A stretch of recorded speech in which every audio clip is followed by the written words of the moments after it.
اعوذ باللہ من الشیطان الرجیم بسم اللہ الرحمن الرحیم ان الذین بے شک وہ لوگ کفروا بالذکر جنہوں نے انکار کیا ذکر کا لما جاءہم جب وہ آیا ان کے پاس وَإِنَّهُ اور بے شک یہ لَکِتَابٌ عزیز ایک گراں قدر کتاب ہے۔ اس آیت میں اور اس سے اگلی آیت میں اللہ تعالیٰ نے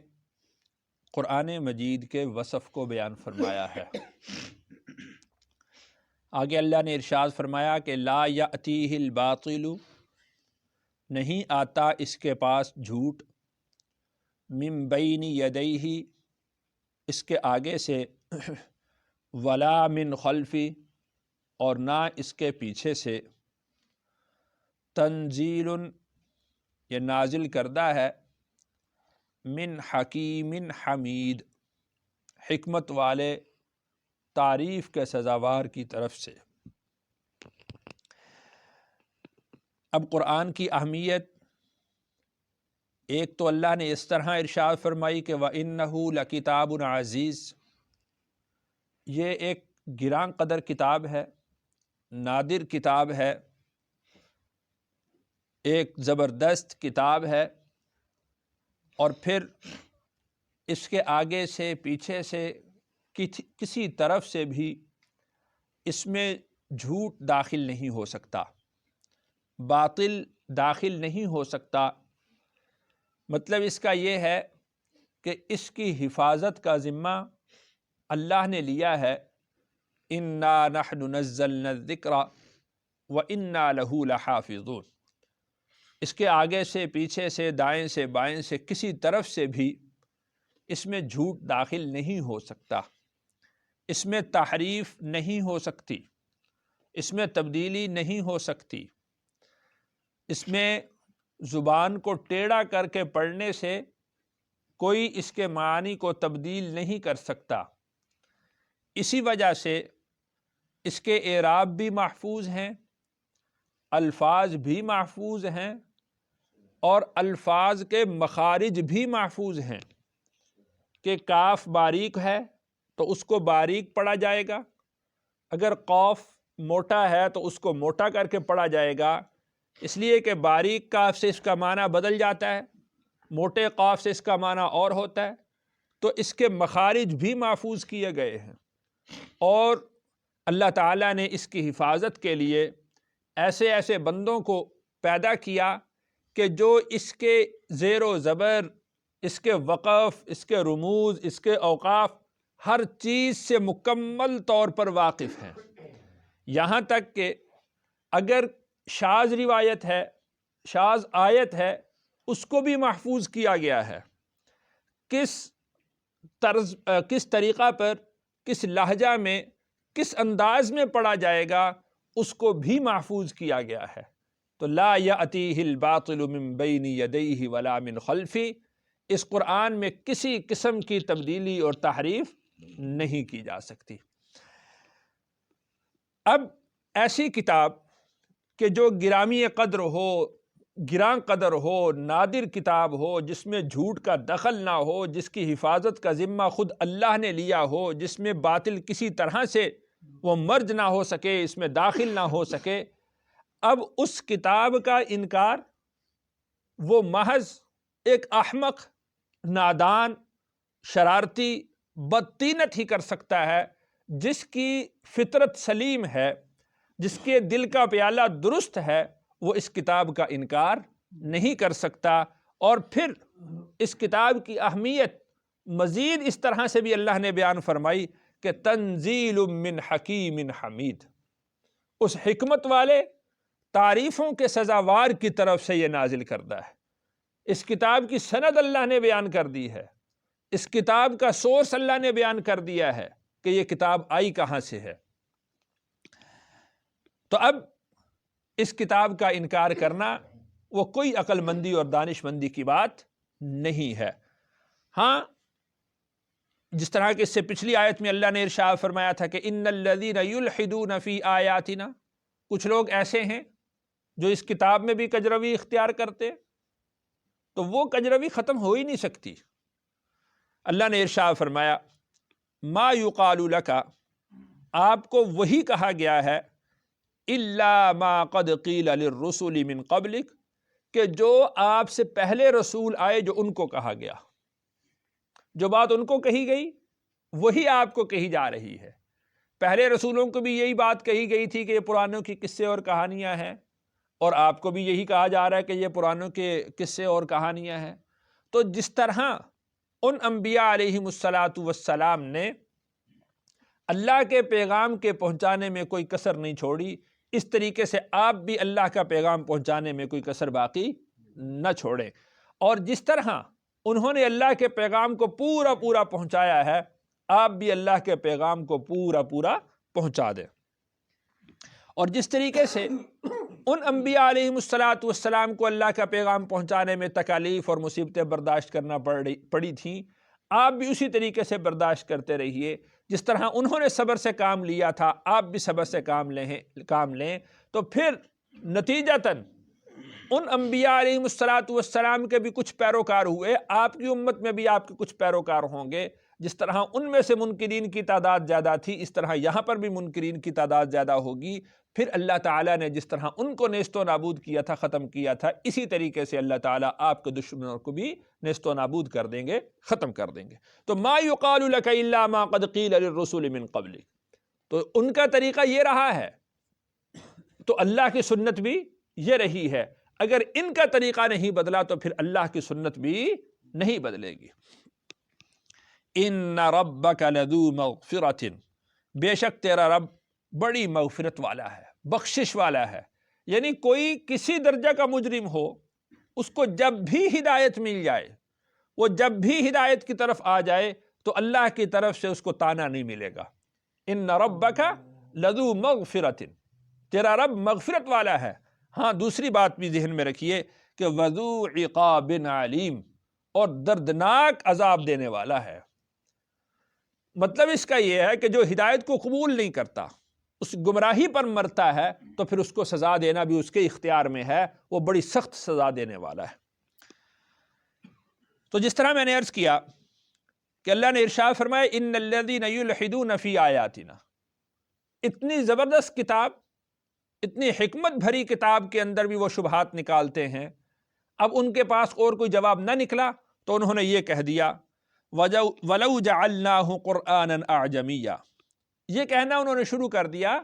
کہ ہم عربی زبان میں ہیں، ہماری زبان عربی ہے، رسول بھی عربی زبان میں ہے۔ اگر عربی میں ہی کلام سنایا تو اس کا مطلب تو یہ ہوا کہ کسی سے سنا ہے اور ہمیں عربی میں سنا دیا، تو قرآن کسی اور زبان میں کیوں نازل نہیں ہو گیا؟ قرآن کسی اور زبان میں نازل کیوں نہیں ہوتا؟ عربی زبان ہے، رسول کی عربی زبان ہے، اپنی طرف سے بنا سکتے ہیں، کسی اور زبان میں سنا ہے اور عربی میں ہمیں سنا دیا۔ تو اللہ ارشاد فرماتے ہیں کہ وَلَوْ جَعَلْنَاهُ قُرْآنًا أَعْجَمِيًّا، اگر ہم ان کے کہنے کے مطابق، ہم ان کے مطالبے کے مطابق قرآن کو عجمی زبان میں نازل کرتے، عجمی کا مطلب غیر عربی میں، یعنی عربی زبان میں نہ ہوتا، کسی اور زبان میں ہو جاتا، لَقَالُوا، تو پھر یہ کہتے لولا فصلت آیاتہ، کہ اس کی آیات کھول کھول کر کیوں نہیں بیان کی گئی؟ ہمیں تو سمجھ نہیں آتی کہ یہ کون سی زبان میں بیان کیا جا رہا ہے، ہم تو اس کے ایک لفظ سے واقف نہیں ہیں، پتہ نہیں اللہ نے یہ حکم نازل کیا یا نہیں کیا، ہمیں کیا معلوم، ہم تو جانتے ہی نہیں اس زبان کو۔ مثال کے طور پر آپ میں سے کوئی شخص وہ پشتو نہ جانتا ہو اور میں پشتو کی عبارت پڑھوں اور اس کا ترجمہ اپنی طرف سے کر دوں، تو آپ تو میری بات پر اعتماد کریں گے نا، آپ کو زبان نہیں آتی تو آپ کیا کہیں گے کہ پتہ نہیں پشتو میں کیا لکھا ہے اور ہمیں پتہ نہیں کیا سکھایا اور سنایا جا رہا ہے۔ تو پھر یہ لوگ یوں کہتے کہ لولا فصلت آیاتہ، اب جس زبان میں اللہ نے نازل کیا ہوتا، ان کو وہ زبان نہ آتی ہوتی، تو پھر یہ کہتے کہ قرآن کو پھر کھول کھول کر بیان کیوں نہیں کیا گیا، ہمیں تو سمجھ نہیں آ رہی، ہمیں تو معلوم نہیں ہے کہ اس میں کیا لکھا ہوا ہے۔ تو کسی طریقہ سے بھی یہ لوگ کجروی سے باز نہیں آتے۔ پھر اللہ ارشاد فرماتے کہ یہ یوں کہتے اعجمی و عربی، کیا اجمی اور عربی، یعنی کتاب اجمی میں اور رسول عربی میں، یہ کیسے ہو گیا؟ تو اس کا مطلب یہ ہے کہ ان کی کجروی وہ کسی طور پر بھی ختم ہونے والی نہیں ہے۔ قل، آپ فرما دیجئے، ہوا للذین آمنوا، کہ یہ قرآن ان لوگوں کے لیے جو ایمان لائے، ہدی و شفاء، ہدایت بھی ہے اور شفا بھی ہے۔ کتنی پرانی گمراہی میں وہ پڑے ہوئے تھے، حضرت اسماعیل علیہ السلام سے لے کر رسول اللہ صلی اللہ علیہ وسلم تک کوئی پیغمبر اور رسول ان کی طرف مبعوث نہیں کیا گیا۔ جس طرح اللہ تعالیٰ نے ارشاد فرمایا لتنذر قوما ما انذر آباؤہم،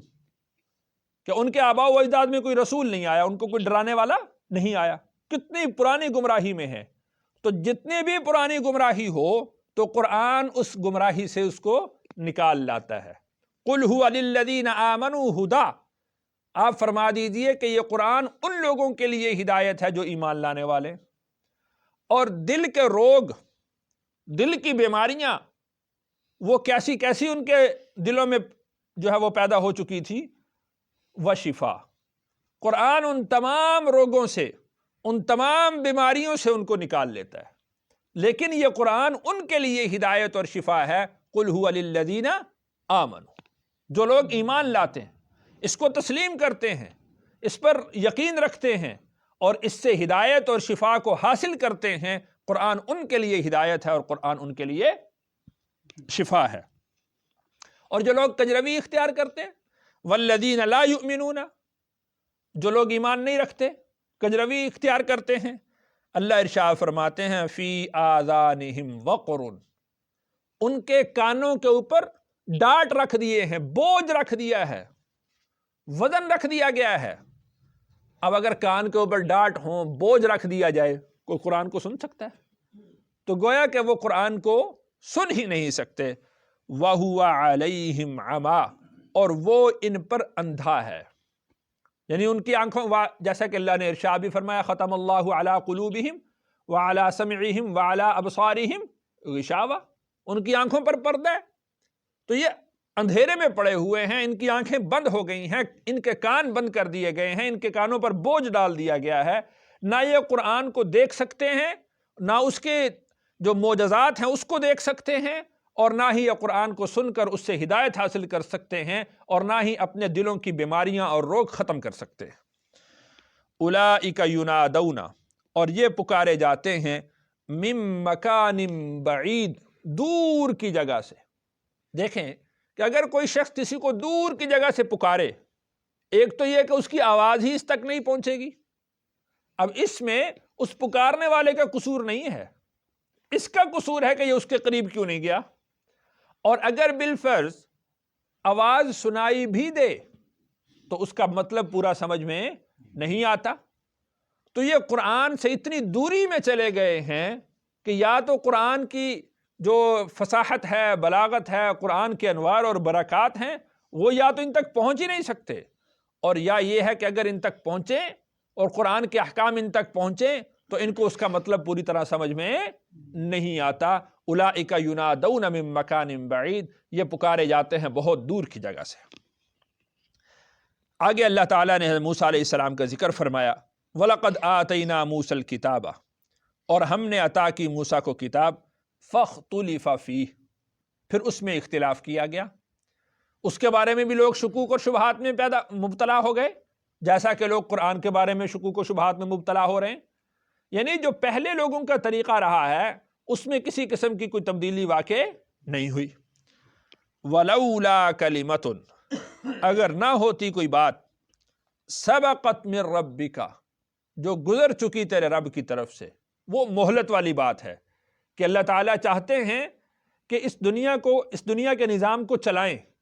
اللہ تعالیٰ چاہتے ہیں کہ ان کافروں کو مہلت دی جائے، یہ والی بات اگر پہلے ثابت نہ ہوتی تو لَقُضِیَ بَیْنَہُم، تو ان کے درمیان اللہ فیصلہ کر دیتے، فیصلہ کن مارکا ہوتا، اور ایمان والے بچ جاتے اور کفر ختم ہو جاتا، اور جب پوری دنیا کے اوپر